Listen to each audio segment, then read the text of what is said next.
Saudações, meus queridos alunos. Aqui quem fala é o professor Ari e a disciplina que nós caminharemos juntos é a educação física. Bom, antes de mais nada, eu queria te dar os parabéns por você estar aí me assistindo e te falo, fica junto comigo até o final, porque o conhecimento que nós vamos tratar aqui é de grande importância para você. Tanto para a sua vida, para o seu conhecimento, quanto para as provinhas que você vai fazer fora, seja o Enem, seja o PAS, enfim, vamos começar.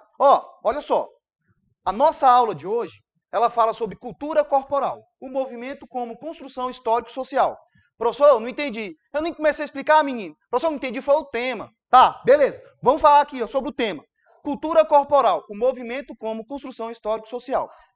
Pessoal, olha só. Cultura. Cultura é todo conhecimento que é produzido e transmitido ao longo do tempo em um determinado povo, por uma determinada cultura. Corporal está relacionado ao seu corpo. Corporal, movimento, nós nos movimentamos. Então, cultura corporal. O movimento como construção histórico-social. Nós nos comunicamos com o nosso corpo. Uai, professor, como assim? Que história é essa? Nós nos comunicamos com o nosso corpo. Até onde eu sei, para se comunicar, a gente tem que falar. Não, a gente vai ver daqui a pouquinho que a comunicação ela pode ser verbal e não verbal. Então, através do movimento, nós construímos história. E essa história, ao ser construída, ela tem influência do social. Então, e essa construção histórico-social, ela vai ter vários vieses aí de análise que nós vamos fazer aqui na nossa aula, onde, dependendo da época e da região onde onde nós vamos analisar, ela vai traçar aí grande influência e sofrer influência dessa cultura, dessa sociedade. Beleza? Antes de nós começarmos, eu queria trazer para você aqui o conceito de educação física que é tratado hoje. Então, olha só. Educação física é uma área do conhecimento humano ligada às práticas corporais historicamente produzidas pela humanidade. Tem como eixo a cultura corporal do movimento. Então, a cultura corporal do movimento, ela norteia a maioria, se não todos, os conteúdos que são trabalhados nas aulas de educação física. Depois, lá na aula 2, nós vamos falar um pouquinho dessa evolução do papel da educação física e as transformações que surgiram até chegar à forma como nós trabalhamos a educação física na escola. Beleza? Agora vem cá, vamos voltar lá no conceito. Eu falei para você que o corpo, ele comunica. E você duvidou de mim aí na sua cabeça. Para me comunicar eu tenho que utilizar a fala. Então, olha só, a comunicação ela pode se dar de duas formas. Verbal, onde? Opa, peraí, vamos lá. Vou voltar aqui. Peraí. Verbal, onde? Eu uso a fala para me comunicar ou a escrita. Então, essa comunicação nós chamamos de comunicação verbal. E eu também posso utilizar como meio de comunicação a comunicação não verbal, que é você fazer uso de sinais, de gestos, através do seu corpo para transmitir um significado, uma informação. Olha só, esse sinal aqui que eu estou fazendo, eu estou usando o meu corpo através de um movimento, eu estou realizando um gesto, e esse gesto, ele transmite, ele comunica um significado. Quando eu faço isso aqui, eu quero dizer que tá legal, tá joia, tá beleza. Se eu fizesse isso aqui, estou comunicando, estou transmitindo um significado. Pô, tá para baixo, não tá bom, não tá legal, tá ruim, tá tristeza. Então, olha só, o seu corpo, ele comunica. Olha aqui, ó, esse camarada aqui. Ele está fazendo com o seu corpo, ele faz um movimento, e a este movimento está atribuído um significado. Pessoal, olha só. Esses gestos que transmitem significados, eles vão depender, os seus significados eles vão depender da cultura de um grupo específico. No caso aqui, este movimento, ele é do militarismo. Ele quer dizer o quê? Saudação lá na cultura do militarismo. Então perceba, o movimento, a prática corporal, ela tem influências da cultura na qual ela é praticada. Beleza? Então entenderam? A cultura corporal do movimento. Movimento aí como construção histórico-social. Beleza? Então todos esses viés que nós vamos abordar aqui, ela trata do corpo enquanto um meio de comunicação, enquanto um produtor de cultura. Tá bom? Então nós vamos adiante aqui. Vamos lá. Vamos começar a falar da cultura corporal lá na pré-história. Professor, como assim? Você vai falar de dinossauro? Não. Eu vou falar aqui sobre o homem. Não é dinossauro, não. Então, ó. Vamos lá, aqui, ó. Nomandismo. Pré-história. Lá na pré-história, o homem, quando eu falo homem, entenda, a humanidade. Então, nessa época, o homem, ele era nômade. Então, daqui, nomadismo. Nômade. O que é o nômade, professor? O homem, nessa época, ele não fixava território. O homem, nessa época, ele ficava numa região quando tornava-se escasso ali o alimento, quando o clima mudava e não era favorável, ele se deslocava para outras regiões. Então isso configura o nomadismo. O homem não fixava território. Por quê? Porque ele não conhecia sobre técnicas ali de manejo do solo, sobre agricultura, então ele não conseguia tirar da terra a sua subsistência. Então ele ficava pulando de um lugar para o outro. Então o homem era nomadismo. Olha só, as atividades humanas nessa época dependiam muito do movimento. Ou seja, o homem, para sobreviver, ele precisava dos seus atributos físicos. Por quê? O homem, para sobreviver, ele precisava saltar, correr, nadar e lutar.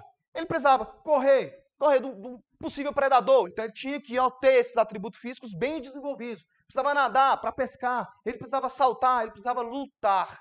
Sobre esse lutar, vamos falar já já. Então olha só, o homem precisava, e ele precisava desses atributos físicos nessa época, como condição da sua existência. Então, olha aqui a cultura corporal, o movimento como construção histórico-social.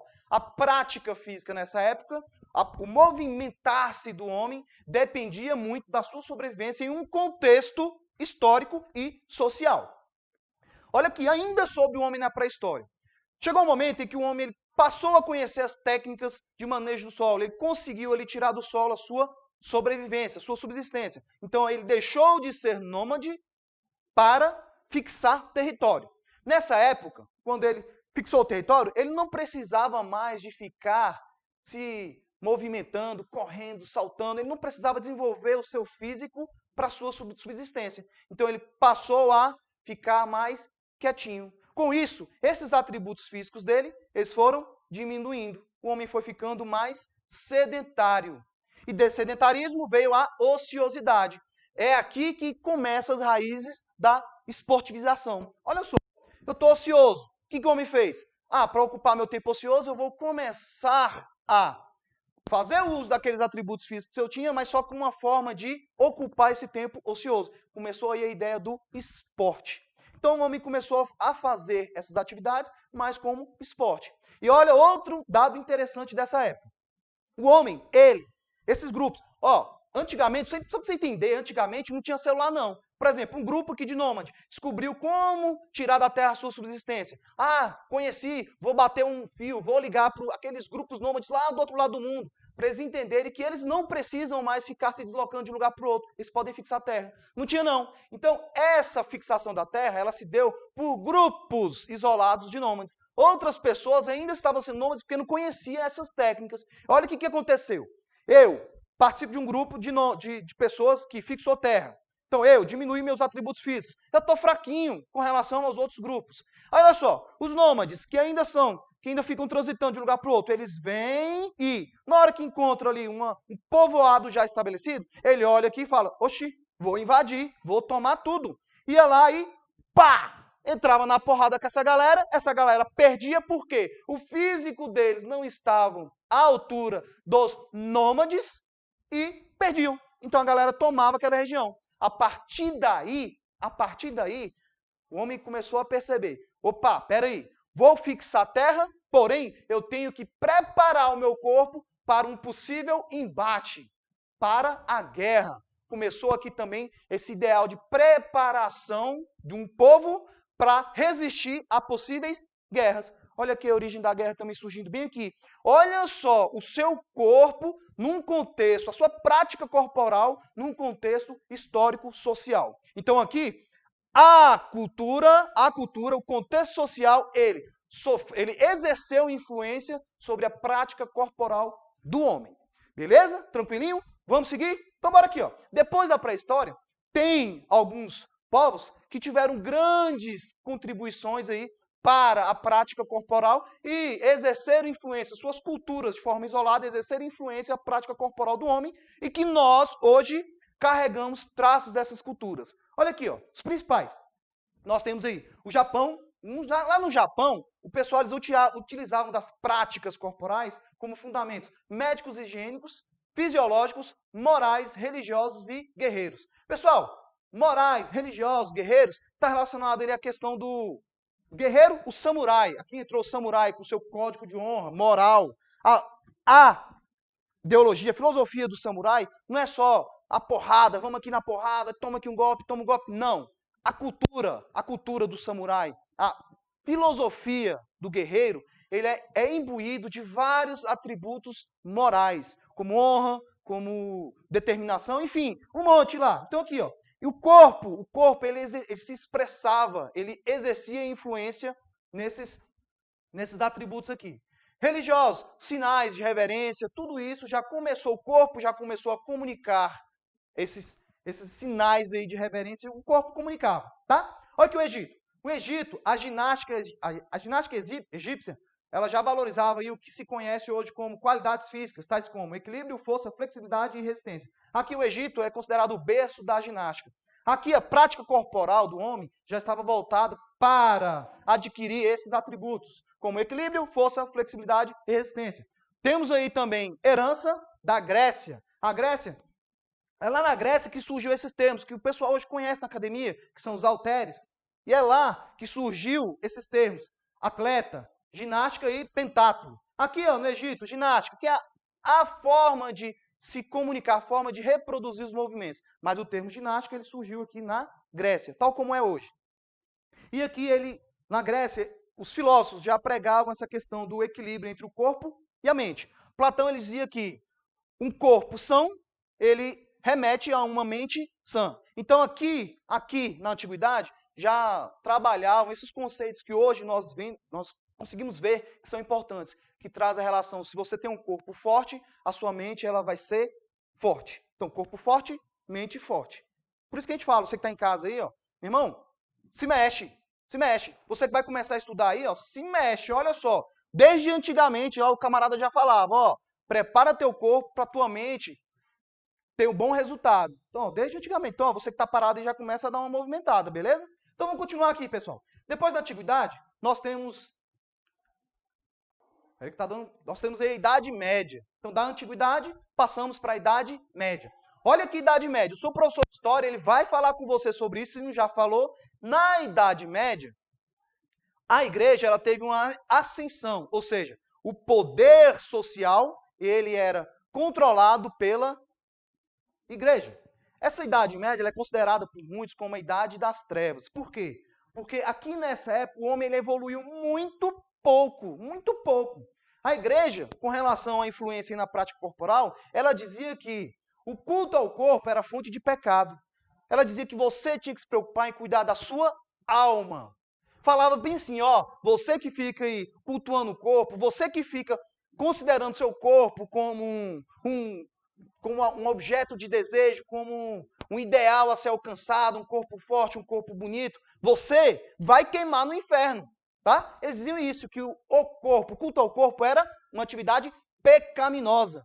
Então, por isso era proibido qualquer prática corporal nessa época. Então, a Idade das Trevas, até para a contribuição da nossa cultura corporal, para a evolução, né, ela foi um limitante. Então, olha aqui, pessoal. Olha, vamos voltar ao tema aqui e analisar. Olha só.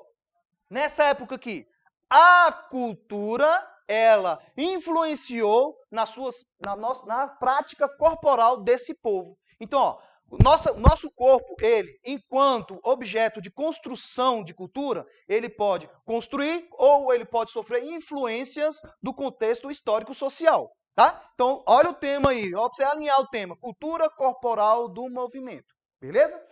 Aqui na Idade Média, tinha uma exceção com relação a essa prática corporal. Era permitido para preparação militar, porque desde sempre houve esse embate militar, esse combate por terras, então era permitido a preparação militar. E também era permitido para os cavaleiros. Ei, cavaleiro, tá? Cavaleiro. Não é aquele cara que abre a porta do carro, não. É o cara do cavalo. Pocotó, pocotó. Então, cavaleiro era o camarada que usava lá o cavalo, tá? Pocotó, pocotó. E usava aquelas lanças. Então, aqueles lá eram os cavaleiros. Era a única forma que se podia praticar a atividade corporal. Beleza? Vamos adiantar aqui.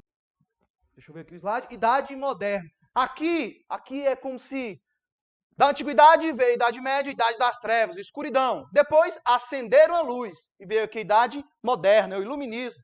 E Aqui já houve um resgate lá da cultura grega. O culto ao corpo voltou a essa época. Então aqui essa explosão da cultura física. O homem ele passou a cultuar o corpo. Olha aqui a estátua de Davi de Michelangelo. Olha aqui o homem vitruviano, onde valoriza aí as proporções do corpo humano. Então houve aqui uma explosão do culto ao corpo. Voltou bem aqui, tá? O resgate da cultura grega, a importância de fortalecer o corpo. Entenda, Antiguidade, Idade Média, apagar a luz, nada. Depois de acender a luz, Idade Moderna. Voltou aqui o homem a valorizar a prática física. Beleza? Vamos adiantar aqui. Depois da Idade Moderna nós temos... Tá dando um delay aqui do meu... Vamos lá. Vamos arrumar isso aqui. Idade Contemporânea. Idade Contemporânea é a fase em que nós estamos vivendo. Porém, na Idade Contemporânea, para chegarmos até onde estamos hoje, teve uma evolução. Nós vamos ver isso na próxima aula. Mas, alguns atributos da contemporaneidade. A influência da cultura europeia, aqui, a cultura europeia ela exerceu grande influência nas práticas corporais que nós conhecemos hoje. Volta o ideal do corpo perfeito e a diversificação das práticas corporais. Aqui, pessoal, a gente vai ver na próxima aula, mas aqui hoje, a prática corporal, ela pode ser expressa através de uma dança, de uma luta, de um esporte, através da ginástica, tanto de academia quanto outras formas de ginástica, como a gente conhece o balé, que é uma dança, é uma ginástica, é uma dança. Tá? Então, jogos, brincadeiras típicas. Então, a idade contemporânea, quanto à prática corporal, ela valoriza esses atributos, que é o eixo da cultura corporal que nós conhecemos hoje, que é praticada nas aulas de educação física. Bom, agora nós vamos ver como que cai esse assunto em provas. Vamos aqui fazer um exercício. Olha só, esse tópico aqui, resolução de exercício. Vamos fazer uma questão que já caiu no Enem. Salvo engano, vou trazer para você depois, essa prova aqui era de 2018. Então, olha só como é que caiu na prova. Vou ler para você. Vamos lá. Conceitos e importância das lutas antes de se tornar esporte. As lutas ou artes marciais tiveram duas conotações principais. Eram praticadas com o objetivo guerreiro ou tinham um apelo filosófico, como concepção de vida bastante significativo. Atualmente, nos deparamos com a grande expansão das artes marciais em nível mundial. As raízes orientais foram se disseminando, ora pela necessidade de luta, pela sobrevivência ou para a defesa pessoal. Ora pela possibilidade de ter as artes marciais como própria filosofia de vida. É um textinho que a gente tem aqui, só para a gente se orientar com relação às lutas. Agora aqui, um dos problemas da violência que está presente principalmente nos grandes centros urbanos são as brigas e os enfrentamentos de torcidas organizadas.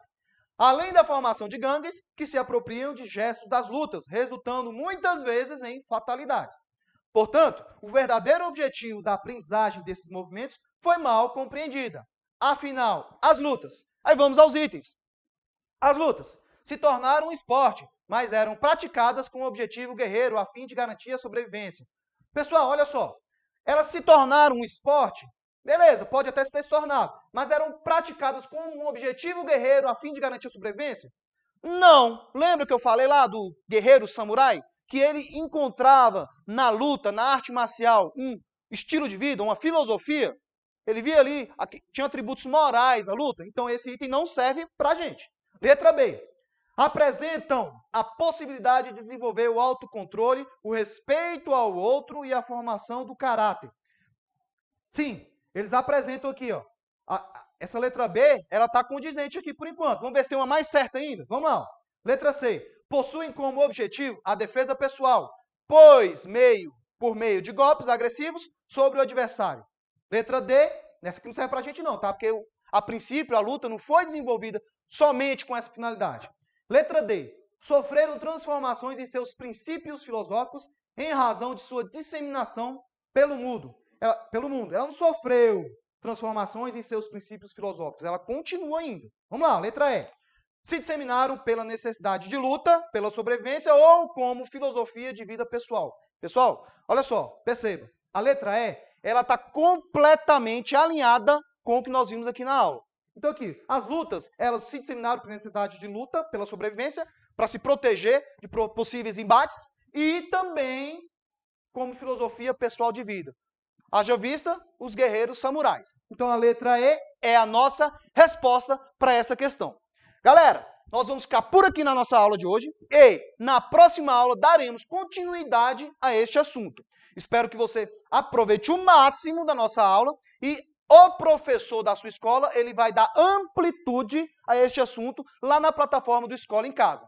Eu, de coração, desejo que você tire o melhor dessas aulas que estão passando na TV. E lembre-se, acompanhe as aulas do seu professor da sua escola. Um abraço e até a próxima aula. Tchau, tchau!